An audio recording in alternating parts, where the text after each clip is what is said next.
देश में कोरोना के बढ़ते मामलों के बीच प्रधानमंत्री छठी बार वीडियो कॉन्फ्रेंसिंग के जरिए राज्यों के मुख्यमंत्री के साथ बैठक कर रहे हैं।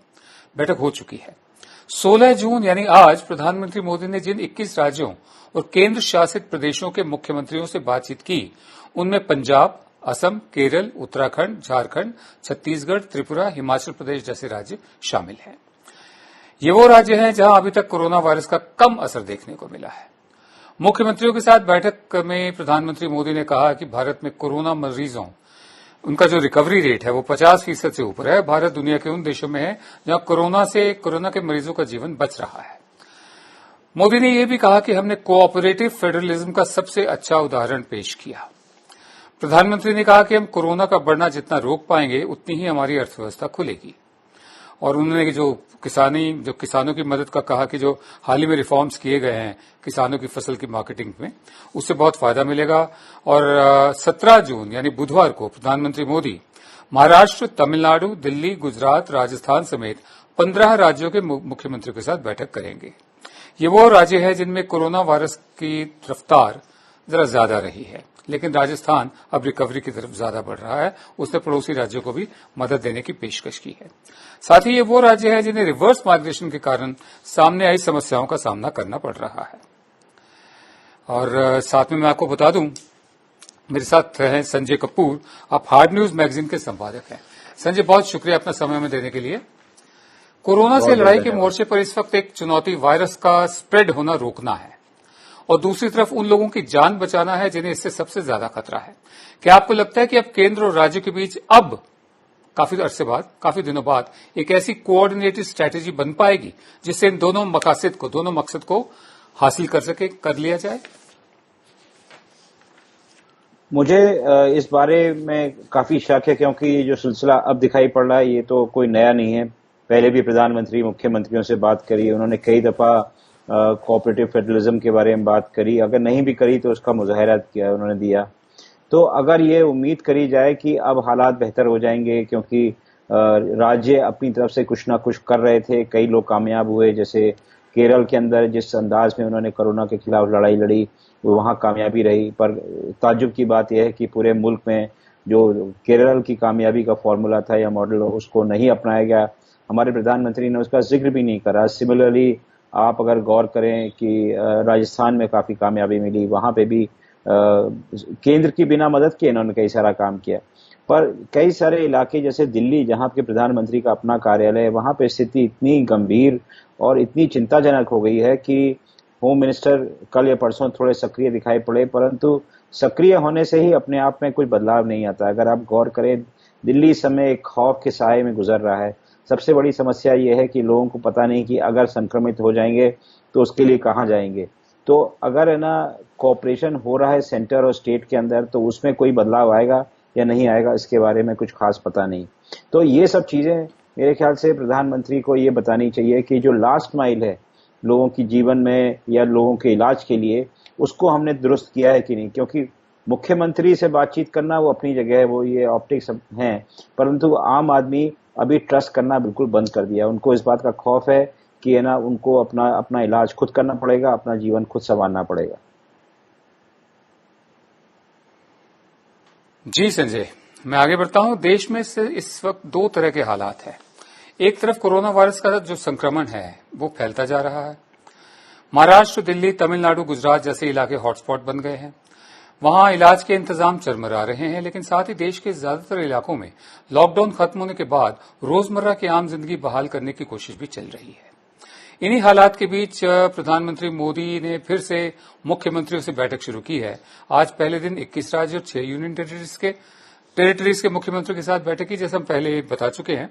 ये वो राज्य और यूनियन टेरिटरी हैं जहां तक अभी कोरोना वायरस का असर कम देखने को मिला है। कल भी बात करेंगे और राज्यों के 15 राज्य और यूनियन टेरिटरीज के मुख्यमंत्रियों से बात करेंगे। मेरे साथ जुड़े हुए हैं संजय कपूर। मैं ये जानना चाहता हूं, एक तो मैं थोड़ा सा और बता दूं आपको, बहुत से राज्यों ने विशेष पैकेज की मांग की है, लेकिन पैकेज मिला नहीं है। जो स्टिमुलस पैकेज दिया भी वो भी नाकाफी साबित हो रहा है। 20 लाख करोड़ रुपए भारत की कुल जीडीपी के 10% के बराबर है, ये सरकार का कहना है। लेकिन ज्यादातर अर्थशास्त्री मानते हैं कि ये पैकेज असल में जीडीपी के 1.5% से ज्यादा नहीं है। इसी बीच देश के आम लोगों की माली हालत बिगड़ती जा रही है। रोज आ रही जो खबरें हैं इस बात की तस्दीक करती हैं।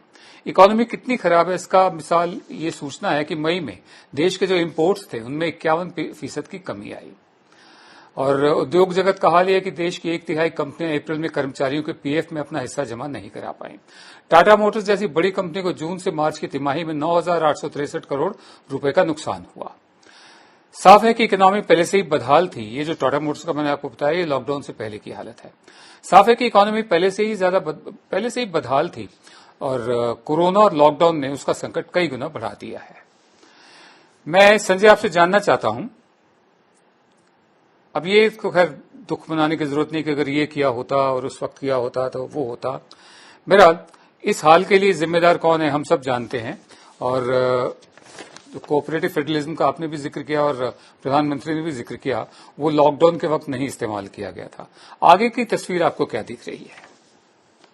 मुझे आगे की तस्वीर काफी भयावह नजर आ रही है। मुझे कोई खास उम्मीद नजर नहीं आ रही है कि हालात बदलेंगे। अगर आपने देखा है कि यहाँ पे अनलॉक जो करा है वो अनलॉक को अभी जो जनता है उसको कबूल नहीं कर रही है। अगर आप देखें तो बाजार अब भी खाली हैं। कई सारे दुकानदारों ने इसरार किया है सरकार से कि दुकानें बंद कर दे। उनको लगता है कि संक्रमण इससे बढ़ेगा। और इस माहौल के अंदर अगर आप देखें तो एक अजब तरीके का सप्लाई चेन डिस्ट्रप्शन अभी चल रहा है। लोगों की जिन्होंने फैक्ट्रियां खोल दी हैं तो उनकी दुकानें नहीं है जहां पर सामान बेच पाएं। कई सारे है ना जो एंसिलरी यूनिट्स बंद पड़ी हुई हैं। और जो इतने लाखों की तादाद में जो लोग बाग अपने घर गए हैं, जब तक वो नहीं लौटेंगे तब तक काफी जो मैन्युफैक्चरिंग है, क्या पूरी जो अर्थव्यवस्था है वो चरमराई रहेगी। जो हमारे माइग्रेंट्स है उनका जो जीडीपी में योगदान करीब 2 से 3% के बीच में रहता है। तो आप है ना अंदाजा लगा सकते हैं कि उनके बिना क्या रहेगा। बंबई और जितने भी मैन्युफैक्चरिंग और इंडस्ट्रियल सेंटर्स हैं हिंदुस्तान के, वो तकरीबन बंद पड़े रहेंगे। और ये खौफ तब तक रहेगा जब तक है ना सबको ये लगेगा कि संक्रमण उनको हो सकता है कि नहीं। अभी वो वाला साया दूर नहीं हटा है। प्रधानमंत्री कह सकते हैं कि यहाँ पर रिकवरी रेट बहुत अच्छा है, पर वो अपने आप में पर्याप्त नहीं, क्योंकि लोगों को बहुत कष्ट से गुजरना पड़ रहा है। खास की जबकि तनख्वाहें, सबकी आमदनी खत्म हो गई है। लोग बाग कह रहे हैं कि करीब 13 करोड़ की जो आमदनी है, एक जो सेविंग्स है, 1 हफ्ते के अंदर खत्म हो जाने की संभावना है। तब क्या होगा? और अभी हम बाजार में जब भी सामान लेने जाते हैं देखते हैं कि संभ्रांत परिवार के लोग जिन्होंने कभी तस्वुर भी नहीं करा था कि वो लोग भीख मांगेंगे, वो दुकान के बाहर खड़े होकर कहते हैं कि हमें अनाज दिलवा दो। ये सब चीजें देख के दिल ना दहल जाता है। ये तो मेरे ख्याल से आने वाले ये तो दीज आर अर्ली डेज ऐसे अंग्रेजी में कहते हैं। और गंभीर समस्याएं और गंभीर जो पूरा हमारी अर्थव्यवस्था है वो दिखाई पड़ेगी आने वाले दिनों में। जी मैं आगे बढ़ता हूं। आज जो हाल है जिसका जिक्र संजय भी कर रहे हैं उसकी मार सब पर पड़ रही है। कॉर्पोरेट भी परेशान है, मध्यम वर्ग भी, मगर गरीब तबकों के सामने तो जीने और मरने का सवाल खड़ा होने लगा है। मसलन द मिंट अखबार की एक रिपोर्ट के मुताबिक भारत की 30% शहरी आबादी की जीवन भर में की गई कुल बचत जून यानी इस महीने के अंत तक खत्म हो जाएगी। उसके बाद उनके लिए जरूरी चीजें खरीद पाना और मुश्किल हो जाएगा।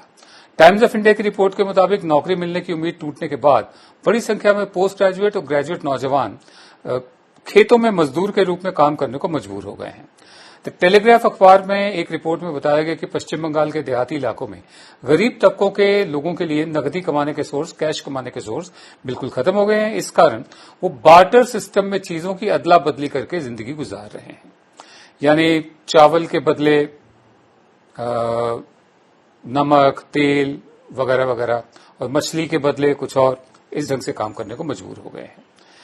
मैं संजय जानना चाहता हूं, ये जो बार्टर सिस्टम जो होता है ये तो अर्थव्यवस्था की सबसे आदिम, सबसे पहली प्रणाली है। तो ये तो बिफोर क्राइस्ट भी हुआ करती थी।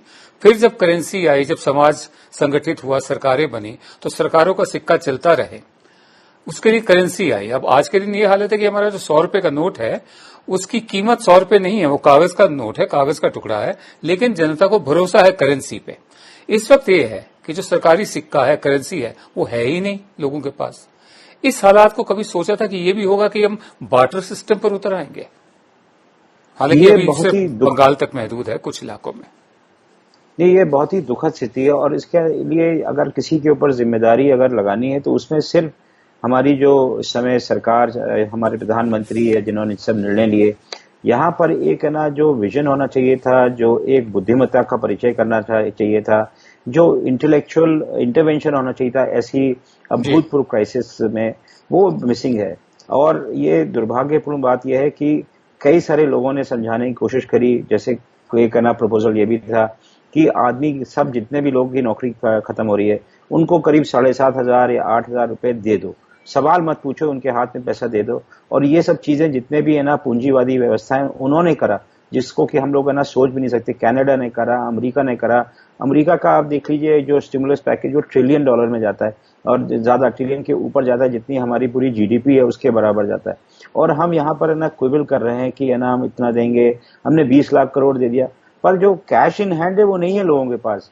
लोग बाग है ना जिस तरीके से घर गए हैं वापस लाखों की तादाद में, अगर आप देखिए तो उनकी जो बदहाली है उसका तस्वुर करना भी मुश्किल है कि वो उससे कहां से निकलेंगे। उनको ये कोई पता नहीं है कि यहाँ पर गांव गए तो गांव से निकल के कब आएंगे और उनके लिए कोई नौकरी इंतजार कर रही है कि नहीं कर रही है। तो अभी जो पूरी जो देश की डेमोग्राफिक्स है वो पूरी बदल जाएंगी अगर हम उम्मीद करें कि जितने लोग गए सब वापस आएंगे, वो नहीं होगा। कई सारी फैक्ट्रियां बंद हो जाएंगी क्योंकि कई चीजों की डिमांड खत्म हो गई है। और ये सब चीजों पर अगर है ना अच्छा एक है ना जैसे बार बार प्रधानमंत्री और उनके इर्द गिर्द कहते हैं कि इसको एक अपॉर्चुनिटी की तरह लेना चाहिए। अगर अपॉर्चुनिटी आप तब लें जब आप में विजन हो कि आप इसमें किस तरीके का बदलाव लाएंगे, किस तरीके से अपने शहरों को खड़ा करेंगे, किस तरीके से नए शहर बनाएंगे। कुछ तरीके की बातचीत होनी चाहिए थी कि साहब ये हुआ है और हम ये करेंगे, क्योंकि दुनिया में हर किसी को ये दर्द हो रहा है। ऐसी बात नहीं कि सिर्फ हिंदुस्तान में, अमेरिका में भी यही ट्रेनिंग हो रही है, साउथ अफ्रीका में भी हो रही है और भी कई सारे मुल्क में हो रही है। हमें जो कंपैरिजन है किसी और के साथ नहीं करना चाहिए, परंतु हमको लोगों का दर्द समझना चाहिए। यहाँ पर लग रहा है कि किसी को किसी का दर्द नहीं है। अगर जो मर रहे हैं वो मरे। आपने देखा किस तरीके से लाशें लपेट के ना लोगों कूड़े में डाल दे रहे हैं। सुप्रीम कोर्ट जो कि काफी समय तक सोया हुआ था जगा और उसको भी परेशानी हुई। अगर है ना ये सब चीजें पर अगर नियंत्रण नहीं हुआ तो हमें तो बहुत खौफ लग रहा है कि भविष्य क्या होगा। बहुत बहुत धन्यवाद आपका संजय कपूर, हमारे प्रोग्राम में शामिल होने के लिए और अपना समय देने के लिए। हम आगे बढ़ते हैं। दरअसल ये जो कोरोना की जो महामारी फैली हुई है, इसका असर सबसे ज्यादा बुजुर्गों पर है और उन बुजुर्गों पर है जिन्हें कोमॉर्बिडिटीज भी हैं, जैसे डायबिटीज वगैरह, हाइपरटेंशन और भी बीमारियां हो सकती हैं। वो सबसे ज्यादा खतरे में है। ब्रिटिश मेडिकल जर्नल है लैंसेट, उसकी एक ताजा स्टडी के मुताबिक भारत की आबादी में ऐसे लोगों का हिस्सा 21.5% है। जाहिर है इन लोगों के लिए कोरोना 19 जानलेवा साबित हो सकता है। अपने देश में बुजुर्गों और बीमार लोगों की देखभाल के इंतजाम बहुत कमजोर है। कोरोना महामारी के फैलने के बाद अस्पतालों में इनके लिए जगह और कम हो गई है। ऐसे में उनके लिए कोरोना का संक्रमण बहुत खतरनाक साबित हो सकता है। चूंकि अपने यहाँ सरकारी इंतजाम खराब हैं, तो जिम्मेदारी हम सब पर आ जाती है कि अपने परिवार में हम ऐसे लोगों का बचाव, अपने बुजुर्गों की देखभाल करें।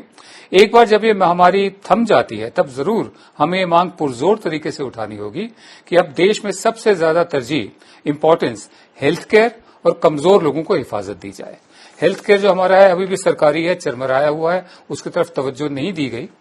बावजूद उसके वही थोड़ा बहुत काम कर रहा है जो कर रहा है। जो गैर सरकारी प्राइवेट हॉस्पिटल्स हैं, उनके रेट सुनकर ही, रेट कार्ड देखकर ही जाहिर हो जाता है कि बहुत ज्यादा पैसा चाहिए जो आम आदमी अफोर्ड नहीं कर सकता।